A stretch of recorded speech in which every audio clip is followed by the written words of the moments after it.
narebye yuko ibitunganye rwose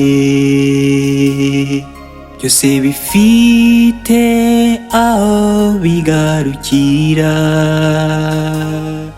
ariko amategeko yawe ni magari cyane kandi akomerejwe guhama iteka ryose.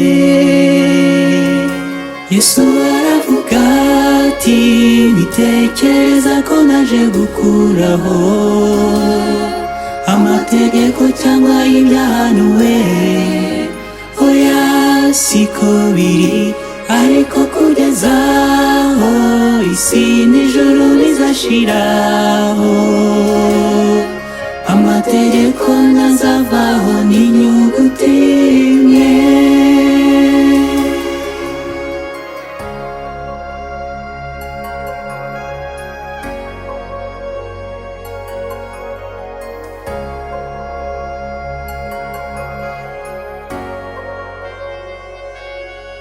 Umuntu wese witondera amategeko ariko agatsitara kw'itegeko rimwe, aba yacumuye yose, kuko uwavuze ati ntugasambane ni nawe Mana yavuze ati ntukice. Yesu aravuga ati bitekereza ko naje gukuraho amategeko cyangwa ibyahanuwe, oya siko biri, ariko kugeza aho isi n'ijuru bizashiraho amategeko ntazavaho n'inyuguti imwe.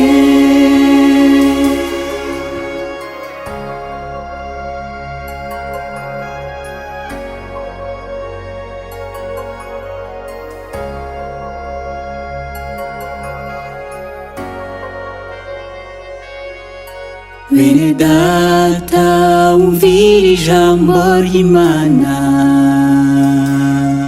uko wumva ijambo gusa nakore ibyaryo, ameze nk'umuntu urebeye mu maso ye mu ndorerwamo, uwo mwanya akibagirwa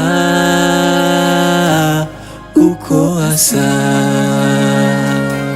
ariko witegereza mu mategeko atunganye akagira umwete wayo ntayibagirwe, uwo ni we uzahabwa umugisha mu byo akora byose. Ngaho rero mwene data hitamo kuyumvira.